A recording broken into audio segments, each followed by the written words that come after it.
On today's World Insight with Tian Wei, Forum on China-Africa Cooperation, convenes in Beijing to promote the cause.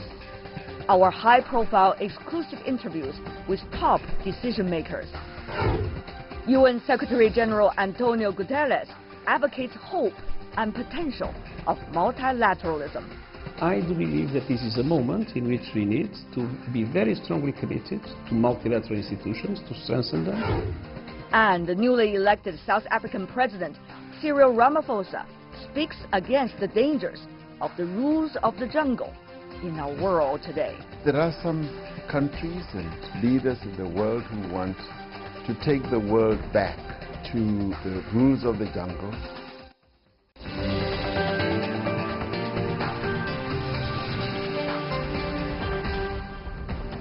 Hello and welcome to World Insight with me, Tian Wei, coming to you live from Beijing on CGTN. Today we're focusing specifically on the Forum of China-Africa Cooperation. As African leaders are gathering in Beijing for a summit of the Forum on China-Africa Cooperation, expectations run high for the two sides to strengthen their solid friendship and further enhance cooperation to bring tangible benefits and results to the Chinese and African people. Building a community with a shared future and seeking inclusive growth. The opening ceremony of this year's summit for the Forum on China-Africa Cooperation saw President Xi Jinping outline his vision for China's ties with the African continent in the new era. The summit presented a crucial opportunity for African and Chinese leaders to discuss how to sustain cooperation and support common prosperity. Ultimately, it is for the people of China and Africa to judge whether China-Africa cooperation is good or bad. No one could deny the remarkable achievements of our cooperation, not with their assumption and imagination. President Xi has proposed 8 action plans for the coming 3 years. To ensure the success of the 8 major initiatives, China is willing to provide $60 billion in support to Africa through government assistance, financial institutions, and investment and finance in enterprise. Already, the summit has passed 2 outcome documents, including the Beijing Declaration and the FOCAC Action Plan 2019 to 2021. Participants say that in the current era of globalization, all nations have a common destiny, and to put it in the words of President Xi, everyone has in himself a little bit of others.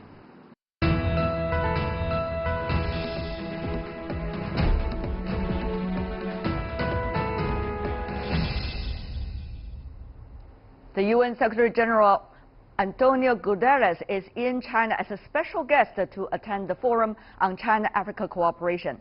With rising unilateralism and protectionism, President Xi from China noted the world needs a more powerful UN. He stressed that China cooperates with Africa without any political conditions attached. Mr. Guterres said the Forum has become a model for South-South cooperation, and the UN would work with China to promote multilateralism. Earlier, I caught up with Mr. Guterres for an exclusive interview, and he said that the UN will also encourage other countries to participate in the Belt and Road Initiative for cooperation for all.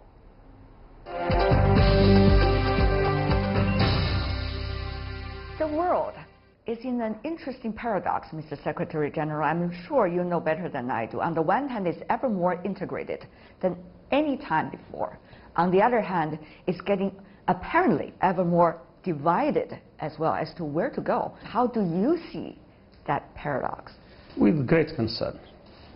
Challenges are global, and there is no way to address a global challenge if we don't have a multilateral approach and if we don't have norms that are accepted by everybody. And unfortunately, this is being put into question. We see more and more unilateral initiatives, we see more and more people putting into question the kind of rules that were accepted by everybody in different areas, be it in trade, be it in questions of peace and security or whatever.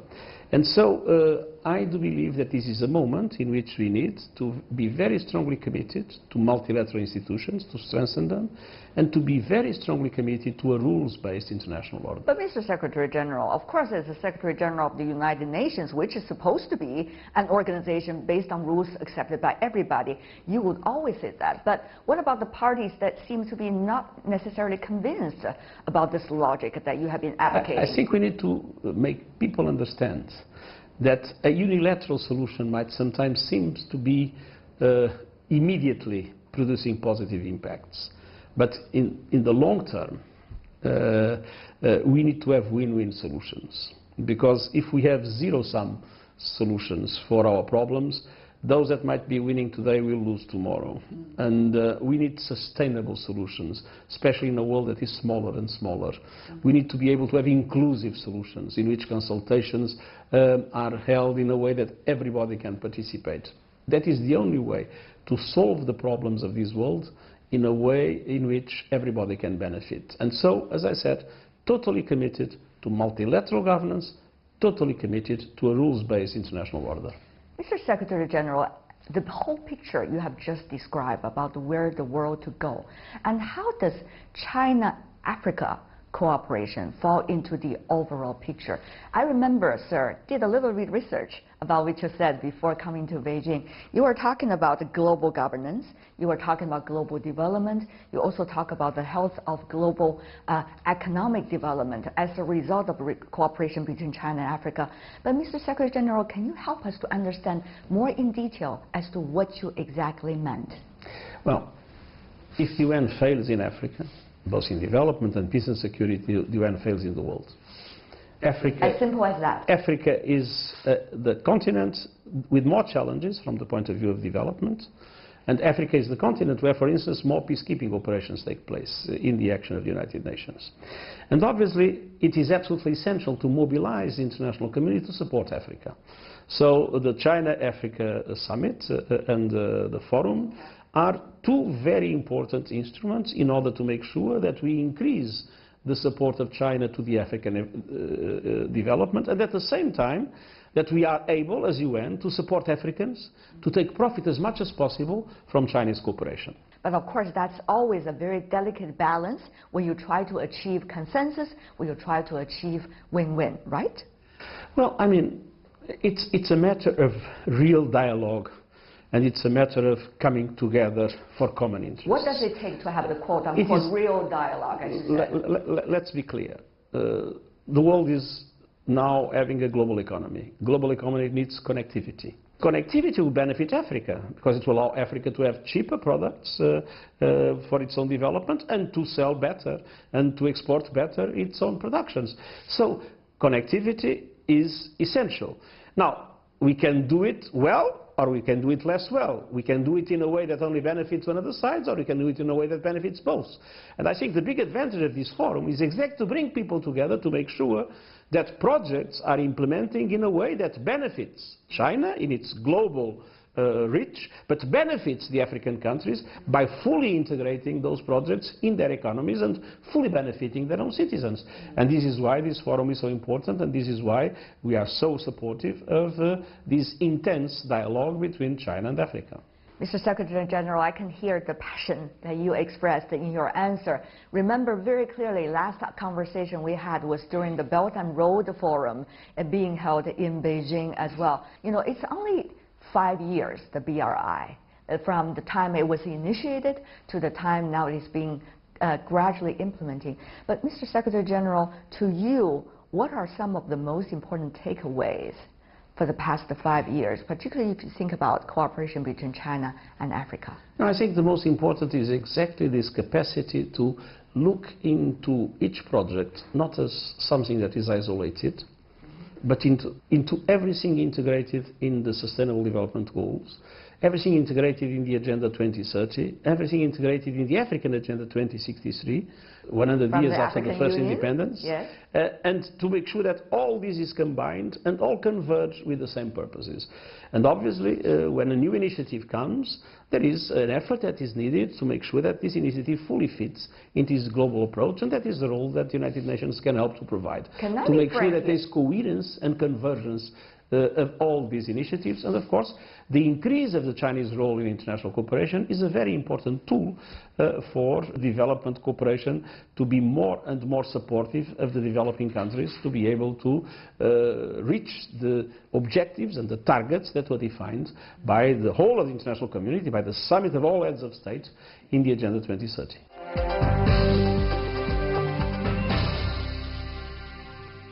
For Africa, whether it's social and political stability, whether it is a development model, or whether it is the health issue, it seems that many of these could be on the top of the agenda for the development of African nations. But sometimes if you struggle with so many goals, it is very unlikely that everything can be done.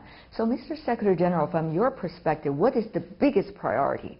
What is the string that once you touch it and work on it, it's likely to solve all of the other mysteries? Well, the first absolute priority is peace. No, if there is no peace and security, there is no development. And so our main objective and the main reason why the United Nations was formed is to make sure that we manage to prevent conflicts and to solve them.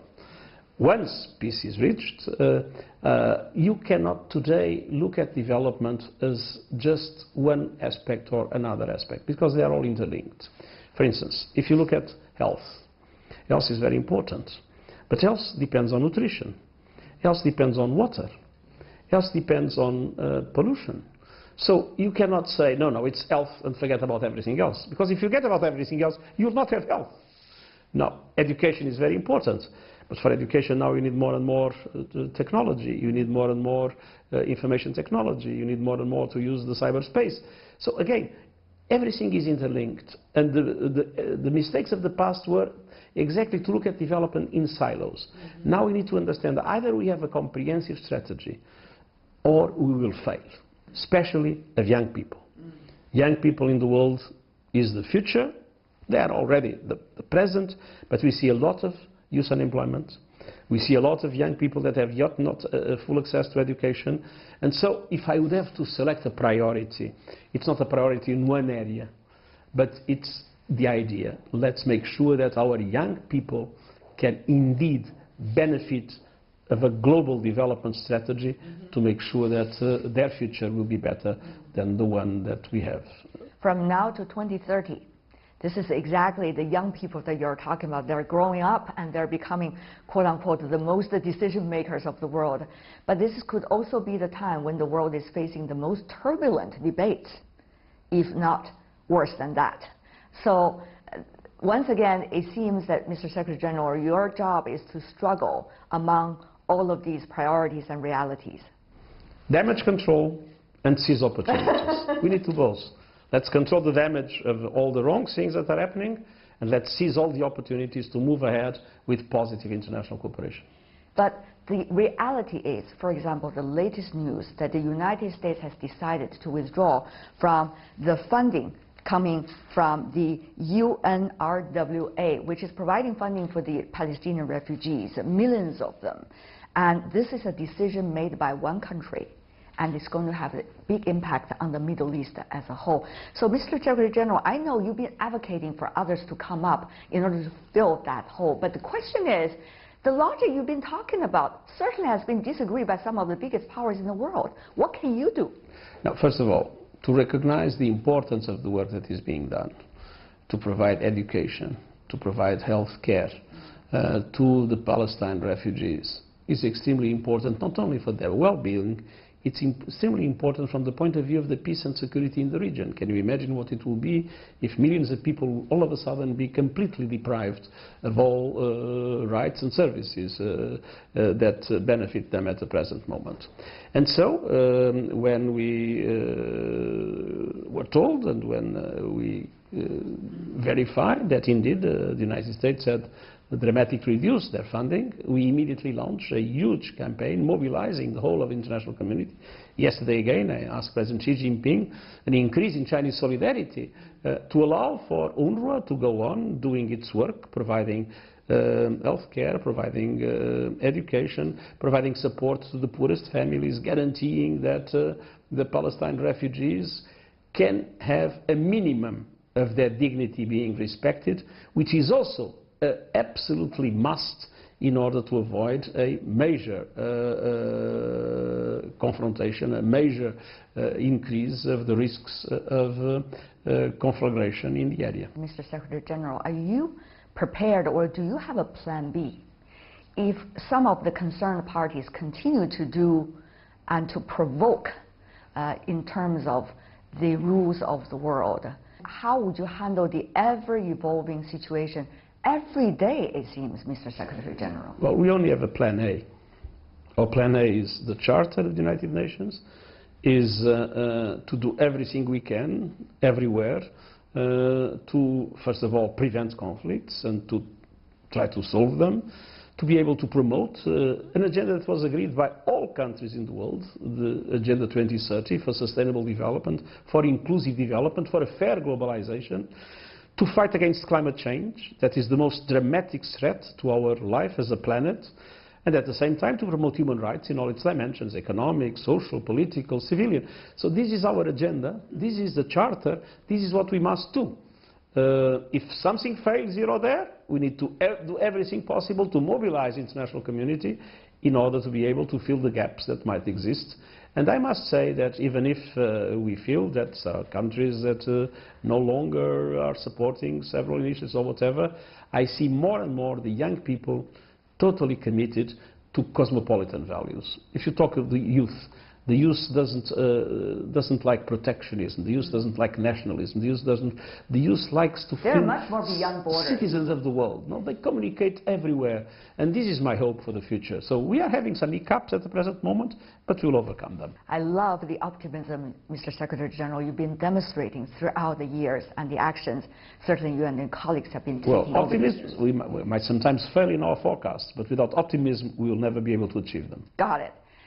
You were having a discussion with the Chinese President Xi Jinping during this FOCAC, and both of you have agreed to talk about deepened dialogue between the United Nations and China when it comes to the future directions of the world. Mr. Secretary General, when you said that during the meeting, what exactly do you meant? We are moving into a multipolar world.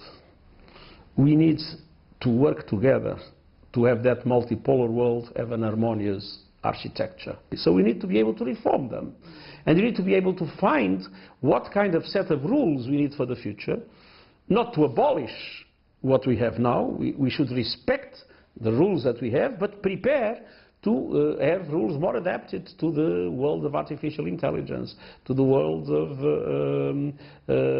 total connectivity that is different from today's world. And we need to build all that. And the Chinese government already said, President Xi Jinping already said that China wants to play a role in this build-up of the reform of the global governance system, and this is also a central interest for the UN, and so the cooperation between China and the UN is an obvious request to make things move. Mr. Secretary General, if people are looking at your past work track record, people will notice this is one that's really committed to internationalism or multilateralism. But I wondered, from working on the refugees and other jobs earlier to now the Secretary General of the United Nations, what do you think could be some of the things that you can share with some of the leaders around the world about what to do and what qualities to acquire in order to be qualified to be a leader today? The essential thing to be a leader today is first to be able to listen, to be able to have a serious dialogue with their communities, with their countries, and to be able to understand that one country by itself will never be able to solve the problems of today, and that without international cooperation we are doomed. Mr. Secretary General, always a great pleasure talking to you. All the best to your work. Thank you very much. Thank you so much, sir.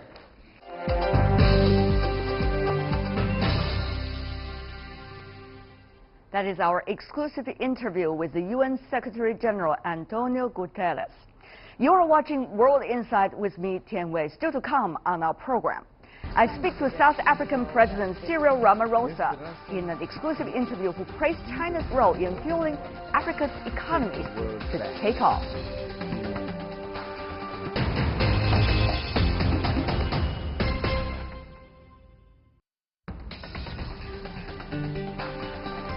The world is changing fast, taking all our lives with it.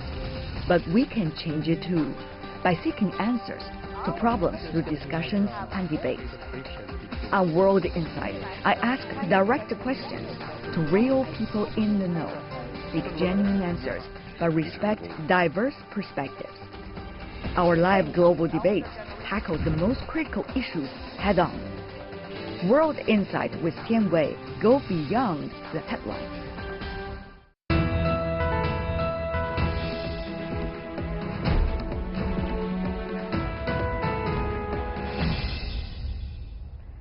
Welcome back. You're still watching our special program, World Insight with Tian Wei, on the ongoing Forum on China-Africa Cooperation. The program is coming to you Monday to Friday on CGTN. As one of the world's major emerging economies, South Africa has been playing an active role in various multilateral platforms. It is not only an important member of the African Union and BRICS, but also the co-host of this year's Forum on China-Africa Cooperation. South Africa's President Cyril Ramaphosa took office in February this year. He is determined to boost economic development and enhance social stability in his country. Ahead of the Forum on China-Africa Cooperation, I sat down with him for an exclusive interview and asked him his plans for bringing prosperity to South Africa, including some of the issues that bring controversy in that society. Let's listen in.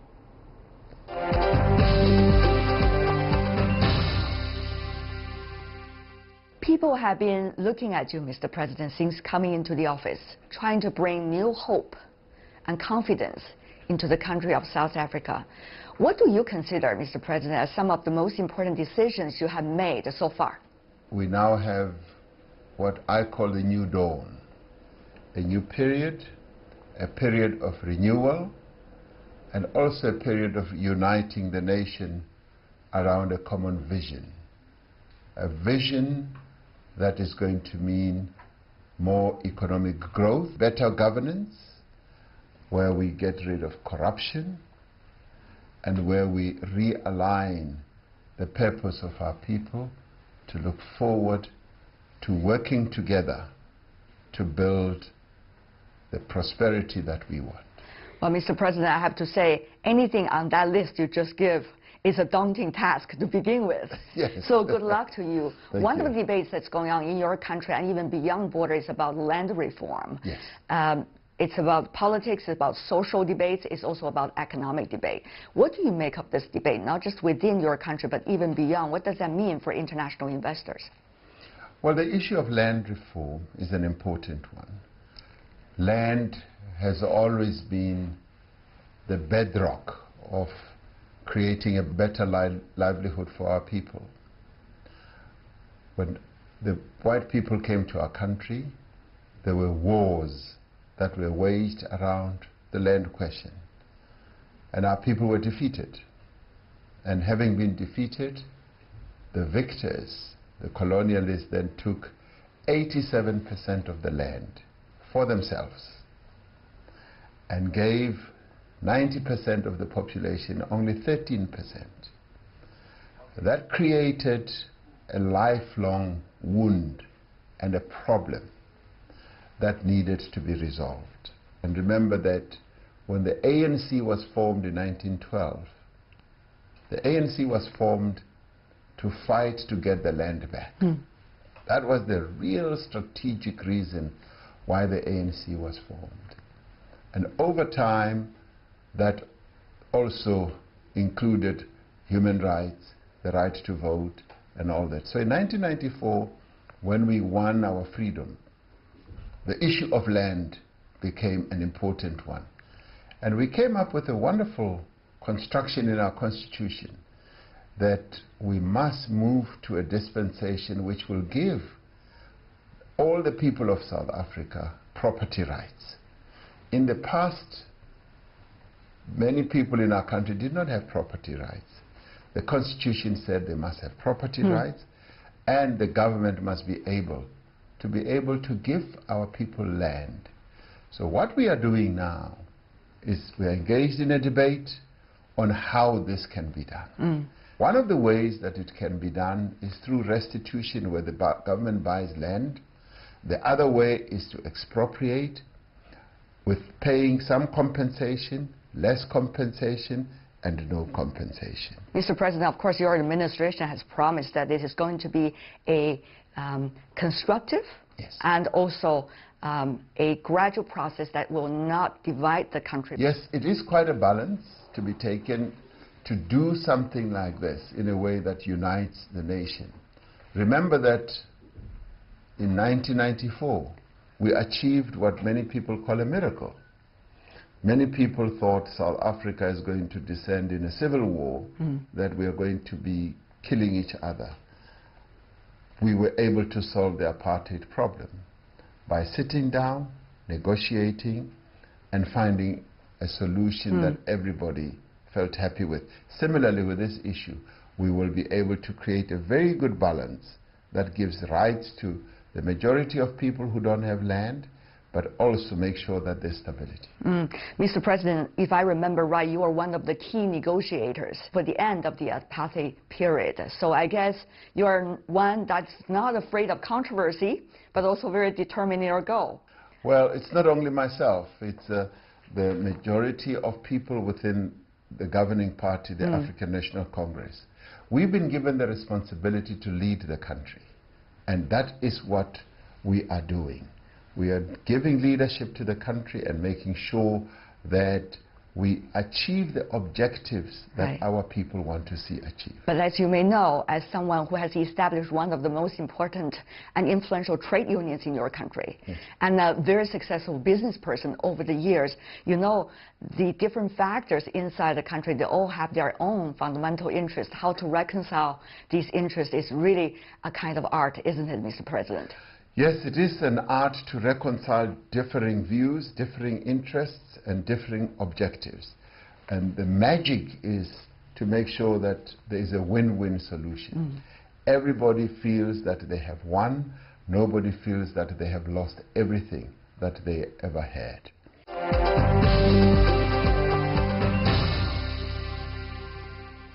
The South African president.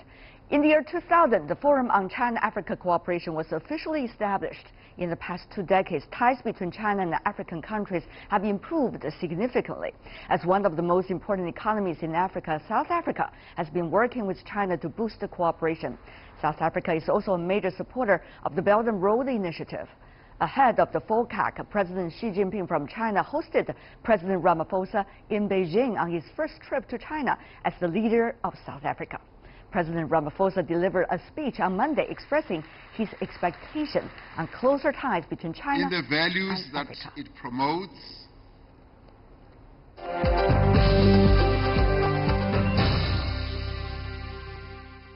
What do you see as the significance of this year's meeting at a critical juncture, apparently, when you have geopolitical changes going on quite dramatically in the world, and when you have a huge debate about where the world to go, whether it's about trade mechanism or it's about partnerships, Mr. President? Well, this year's forum for cooperation between China and Africa is a very important one, because it comes at a time in the world geopolitics where there are quite a number of people who are trying to break down the multilateral system, who are trying to be unilateral in what they do.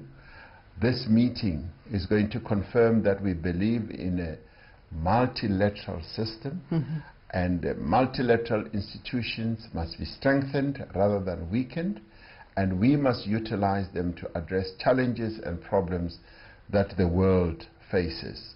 Now, for us, it is also important to have China as a partner in all this, because China is playing a very constructive role on the African continent in helping the African continent to develop, but not develop only as a country that wants to take resources, but as a partner. China is an equal partner to all the countries that are part of this FOCAC meeting, and it's a partner in development. It's a partner in economic growth. It's a partner in advancing the interests of all the countries in Africa, as well as China itself. So for us, it is important that we enhance the partnership, particularly because Africa has now signed an Africa Free Trade Agreement. We're going to utilize that as a platform to advance the interests of African countries and also, of course, to advance the interests of China. So there is a very strong platform on which we can build our cooperation with China. Mr. President, there are several layers. For example, there is the relationship between China and African countries, individually and also as a whole. Secondly, there's also the 2030 United Nations Sustainable Development Goals, which Africa certainly is an important part of it. And thirdly, of course, there's the 2063. African Union has your own plan, and you have all signed on it. So how will the goals of these three layers be able to put together and have the best result, as you said, Mr. President, win-win-win for everybody? Yes, we've got really wonderful objectives, principles, and policies that are embedded in the United Nations developmental goals, that are also embedded in Africa 2063, the Africa that we want, but that are also embedded in what we've now signed up to. We're signing up a number of agreements as Africa, the Africa Free Trade Agreement, and also the relationship that we have collectively as a continent with China, but individually with China as well. Now, that is a wonderful cocktail. I love it, the way you said it. Yes, a wonderful cocktail of objectives, of goals that we have to put together to produce a win-win. But consensus building is really taking a lot of hard work, Mr. President. Consensus building always takes time. Yes. Consensus building, it takes a lot of sacrifices as well. It is about give and take. It is about respecting your partner, but it is also about wanting your partner to succeed just as much as you want to succeed. So consensus building is not easy. Sometimes you move forward, sometimes you move backwards. But if your objective is to achieve a good outcome, which is win-win for everyone, then it is worth the journey. Some suggest in the world that the rules of the jungle, unfortunately, has become the dominating concept of some countries in the world. And as a result, developing countries, emerging economies like China, like South Africa, what has to be done? And what does it mean for these countries, individually and collectively, Mr. President? Yes, there are some countries and leaders in the world who want to take the world back to the rules of the jungle, where the one who wins takes everything, the winner takes all, and where they only promote their own interests and say, my country first, my interest first. And we believe that we cannot take the world to the jungle.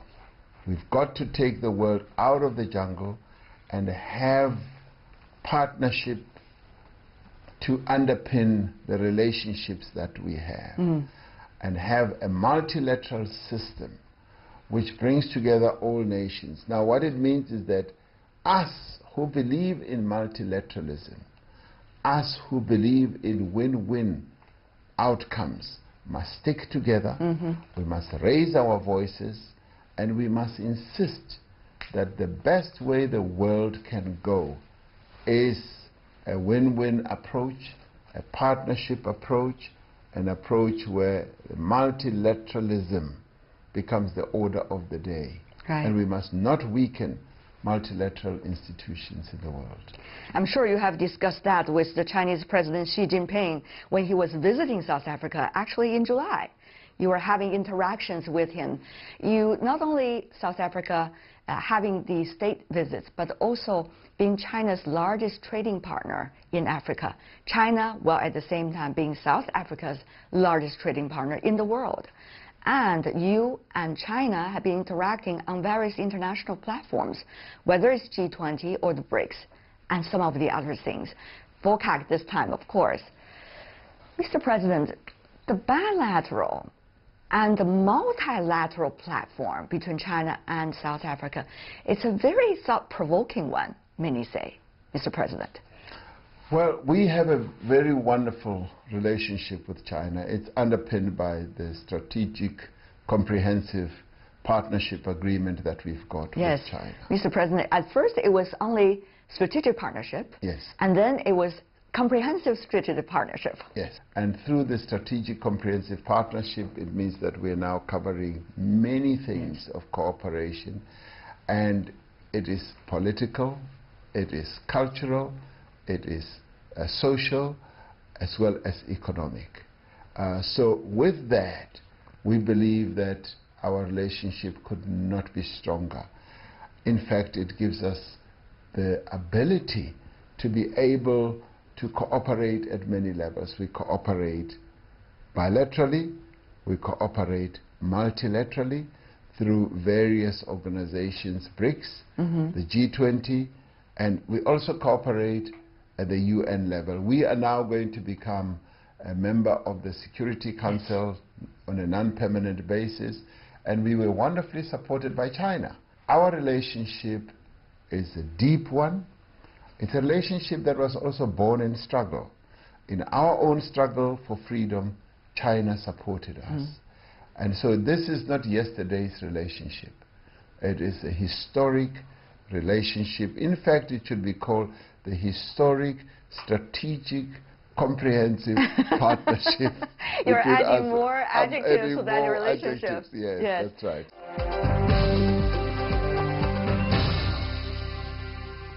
Mr. President, on the other hand, how to make sure those wonderful goals and nature of the relationship be able to be implemented on very specific projects so that people on both sides really enjoy the benefits of this beautiful relationship.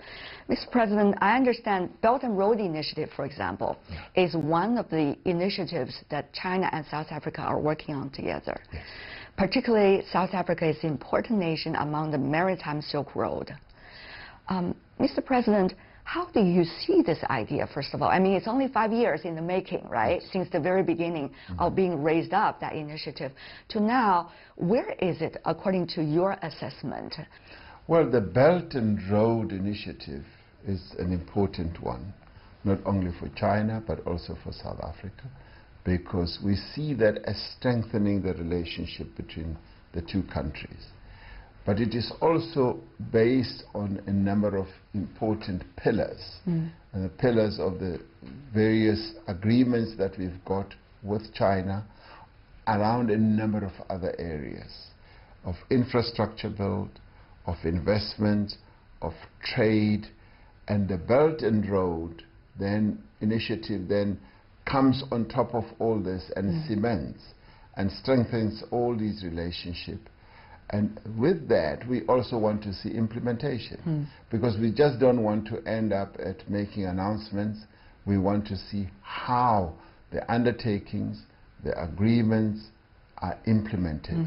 The other thing about that, Mr. President, is people are rushing to conclusions that they take a certain time period or slot or an event or an incident as if it is reflecting the whole nature of whether of cooperation or a Belt and Road Initiative. For example, some have been talking about the so-called neo-colonialism, about the rise of African debt as a result of investments. But, Mr. President, from your perspective, how should one have a long-term vision rather than a very short-term, one-thing-related definition to a whole vision of initiative? Well, what we like about our relationship with China is because China is a long-term player. It's not a short-term player. What about South Africa? South Africa as well. We are long-term players. We don't want our relationship to be defined by events. We want to see the bigger picture and the broader picture. So when we have the full canvas against the wall, we are then able to slot a number of events that happen to complete the picture.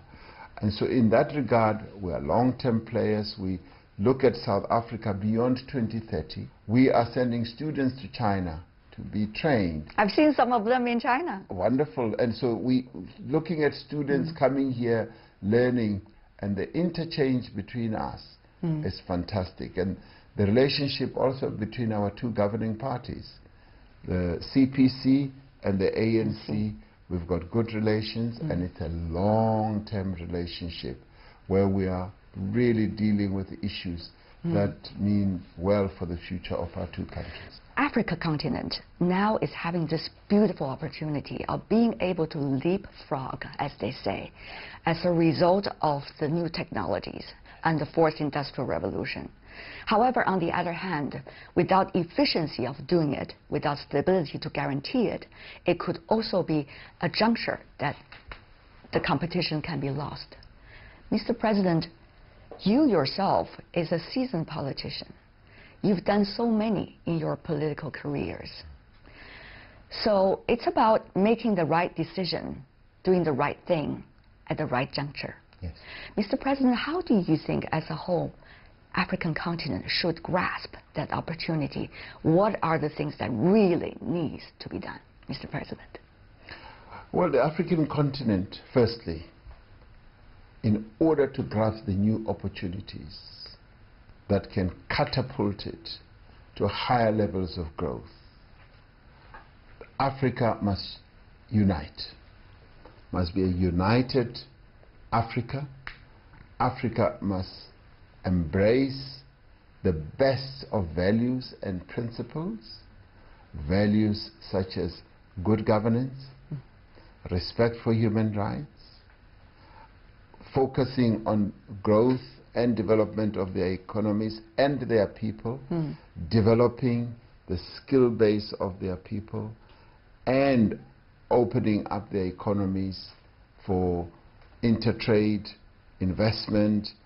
And if Africa can do that and have good governance where we no longer have coups and civil wars, if we can do that, then we will leapfrog a number of other phases that many countries have been through. Then we become the new innovators. My view is that Africa is on the runway. It's like a plane ready to take off. And the engines have now been primed, and Africa is about to fly off.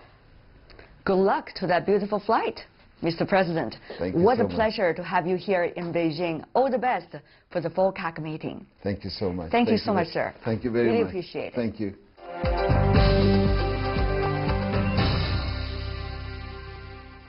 Our exclusive interview with South African President Ramaphosa. And that is all the time we have for today. You can try to find us by looking for us in your search engine, World Insights CGTN, or check out our YouTube channel. You can also follow us on Twitter, Facebook, and Sina Weibo. From me, Tian Wei, and everyone on the team, thanks for watching. Tune in again next time for insights across China and around the world. Good night.